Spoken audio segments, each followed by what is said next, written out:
G'day and welcome back to the channel. Why am I back on your screen so soon after my last rant? Well, it's because the UK really is a mess. It really is a mess. Drone hysteria is crippling key parts of the nation's transport infrastructure. I'm talking about Heathrow. Just after I uploaded my last news and rant video, I found that a drone had allegedly been sighted at Heathrow Airport and operations were suspended. This beggars belief. Now, I haven't had much time to investigate this yet, but I'm going to tell you what I've been able to find, basically just through the news sources. So this could just be complete and utter crap. It may not be true at all because you can't trust the news. But let's look what they've got to say. Apparently, a drone was sighted at Heathrow Airport and therefore I think a policeman saw it. I mean, the police haven't been trained to recognise drones. I think if you are looking for a drone and you look in the skies over an airport, you will find something that you can say, that's a drone. There's a lot of aircraft. There's a lot of big aircraft. There's a lot of small aircraft, depending on the distance and depending on the angle and whatever, especially at 5:45 or so in the evening when it's at this time of the year, it's dark. It's dark. So all you can see is lights, right? Now, for example, one of the witnesses was a BBC cameraman and he was travelling down the M25, which motorway, I assume, travelling down the motorway M25, and he saw this drone stationary for 4 to 5 minutes. Now, this is where you have to start thinking outside the box. Now, on a motorway, I assume you can't stop on a motorway. If it's the same in the UK as it is in New Zealand, on a freeway or a motorway, you're not allowed to stop. It's a motorway. So he would have been driving for 4 or 5 minutes, and he could see that drone the whole time. Now, if it was stationary, surely he would have driven past it. So, unless the M25 is gridlocked, in which case you would think he would have the opportunity to whip his phone out or to whip out, he's a cameraman, he must have cameras in the car, whip out a camera, give us some great video footage of this drone. But I haven't seen any. And if anyone should be able to capture video footage of a drone, a professional cameraman should be able to do it, shouldn't he? When he's got 4 to 5 minutes of viewing of this drone in which time to do it. But if he was travelling, as I say, then an interesting illusion occurs when you're travelling. You've probably noticed this yourself. If you've ever seen an aircraft out the window of a car, a flying aircraft out the window of a car when you're driving along, if it's going in the same direction as you, it appears to be stationary. It doesn't seem to move relative to your vehicle. It seems to be stationary, but of course it is moving. It's just that you're moving too. Now, if this guy was able to see that drone for 4 to 5 minutes, then I think it must have been moving.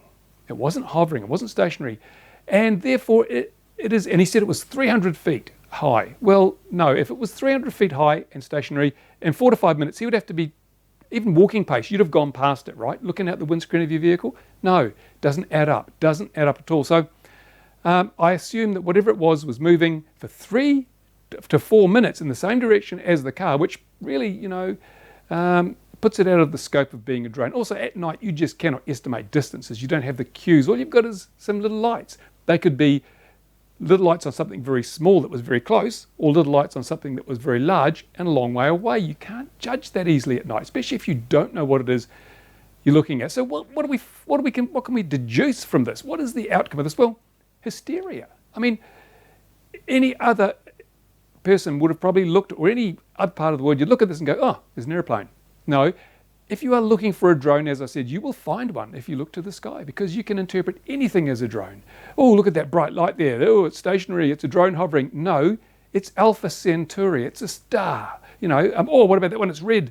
Oh, yeah, it's Mars. I mean, come on, seriously. There are so many things that this could have been, and a drone is probably not one of them. Policemen, you can't judge a policeman. Again, the policeman's not trained. He doesn't know what to look for in a drone. As far as he's concerned, it's just some blinky lights. Airplanes have blinky lights. Yes, they do. They have strobes and nav lights, which could easily be mistaken for a drone if you're looking for a drone. And I think the whole country in the UK, all the police and the authorities and everyone, they're looking for drones because they know drones are dangerous. They're going to bring down an airliner, and they're looking for excuses to cripple its transport infrastructure by way of shutting down major international airports. It strikes me that I don't think the UK authorities, the airport authorities, actually have any policies or procedures for dealing with these things. The threshold of proof is just non-existent. You could basically ring up and say, I saw a drone, and they shut the airport down. Really, this is the 21st century. The only tool you need to shut down an airport is a telephone. Who would have thought Alexander Graham Bell would probably be over the moon that his little invention has become so powerful it can ground massive airliners and stop people from traveling around the world. No, I think just as if somebody, shouts fire in a busy theatre, you don't just run for the exit. You make sure there was a fire. And I think they have to do this. They have to have thresholds of proof. And if something doesn't meet the necessary threshold, then you don't close down the airport, because we've been told a drone hits an airliner, it falls out of the sky and crashes. Well, Chris Manno, a seasoned American airline pilot, he flies 737s across the country from east to west every day. He's been doing so for decades. He says he's not worried about drones. Chris Manno, I'll put a link to his blog, because I'm sure some of you haven't seen it yet, but his blog entry. As I say, he does a blog called JetHead. Brilliant blog, excellent. He's a cartoonist as well, and he's a full-time airline pilot. Now, if anyone should know the truth about whether these drones are going to be dangerous or not, it's an airline pilot. We can listen to the pilots' union, but they're looking out for their jobs, not looking out for the safety of people. And Chris Manno says it's much ado about nothing. Really, there's nothing to be concerned about. He says he's more worried about the drive to the airport. That's where you're more likely to be killed than by hitting a drone with an airliner. He also says that airliners are hardened to this stuff. The engines have to be able to ingest hail and birds, and the airframe, the air structure itself is very strong. So he's not concerned about drones. Read the blog. It's a wonderful piece of writing. And remember, this comes from a guy who puts his life on the line every day by flying airliners over drone-laden airspace. So there you go. He's a guy. He's not under the thumb of the unions. He's saying it as it is. He's telling it like it is. You want to have a look at his blog and see what you think. And now something else. The CIA have come out and given the results. They did a survey a while ago about the changes to the drone laws, whether they give the police more powers, and what they do about things like FINS, which is the information system where you'd have to log your flights with drones, and drone ages, the age you need to be a flyer drone or own a drone, all that sort of stuff.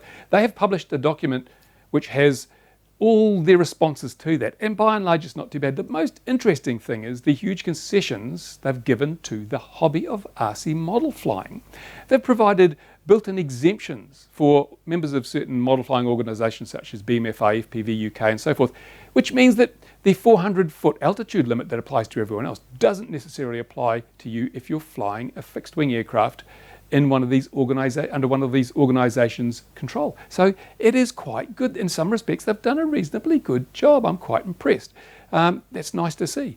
And of course, it's worth go and have a look, go and have a read. There's good bits and there's bad bits. They do want to give police the power to issue summary fines and basically demand that you hand over the SD card out of your drone and produce your license, because registration and a competency test will be mandatory as of, I think, November of this year in the UK. So there are things that I don't totally agree with, but there are things that aren't too bad. So I hope all the regulators around the world are looking at this and going, let's pick the best bits out of this, which hopefully they will do. I don't know if they will or not. But anyway, that's something to look at. So that's just a quick update on this airline situation. I'm just wondering what's next. Where will the next airport be? And is this, one of the things that I think is going on here is you're going to get copycat things. You're going to get people ringing up big airports saying, I saw a drone. And as long as the airports respond by immediately grounding all the aircraft, you'll have hordes of pimply-faced little kids going, chuckling in the background. Do you ever get a phone call and you answer it and someone says, is Mr. Wall there? And you say, no. And they say, is Mrs. Wall there? And you say, no. And they say, are any of the walls there? And you say, no. And then they say, well, what's holding up your roof? This is the kind of thing that kids do, right? This is the kind of joke that The Simpsons, you've all watched The Simpsons, and when Bart calls the bar, that's what we risk happening now, because people know if they ring an airport and report a drone, everything gets shut down. Ha ha, look, I got this. Boasting to their friends, I managed to shut down Gatwick, I managed to shut down Heathrow, Luton. They can shut down all these airports just by making a phone call. But so, as I say, the airport authorities have to set decent policies and processes in place. If someone rings up and reports a drone, that is an insufficient threshold of proof. You must have verification that there's a drone out there, because in the worst case, and there is a drone and it hits an aeroplane, we know from tests conducted by the Chinese, we know by tests conducted by in Britain, but they won't release the details. Unless you weaponize a drone, it's not going to bring down an airliner. So, you just have to face up to the fact that people are responding hysterically to incredibly small risks, and it's crippling the nation. It's crippling the UK. You are becoming the laughing stock of the Western world, because we know that with one phone call, we can shut down any of your major airfields. Who would have thought? And of course, terrorists will latch on to this. They probably haven't yet. I don't think these have been terror things. I don't think there's been any drones.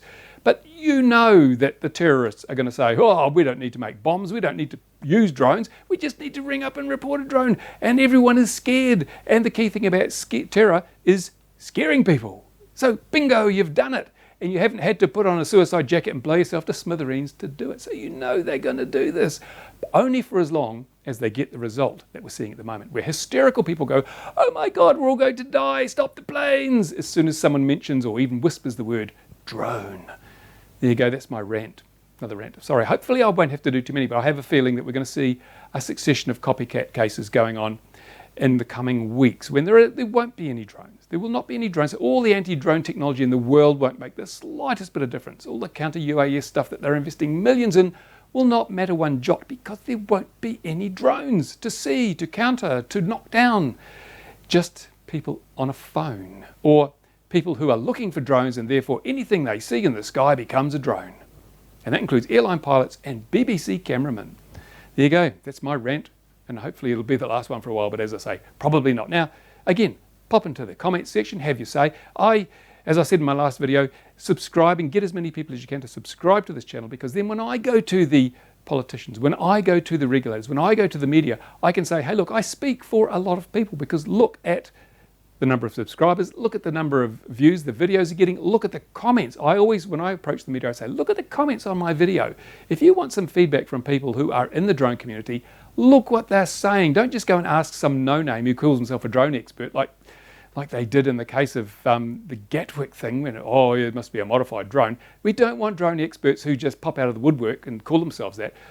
I would like the media to come to me and to see your comments and enable me to pass on what you think to them, rather than just all the crap that we've seen to date. So subscribe, tell your friends to subscribe. Anyone you know with a drone, get them to subscribe, and then I can take the weight of numbers to everybody I talk to, and I think that's really important. There you go. Thank you very much. And of course, thank you to my Patreon supporters. YouTube advertising is crap. Everyone says it. Everyone knows it. The only reason I'm still able to make these videos with any regularity is because of my Patreon supporters, and I thank them very much. And you should thank them too, because of them, you get to see my ugly face on your screen more often. There you go. Thanks for watching. Bye for now.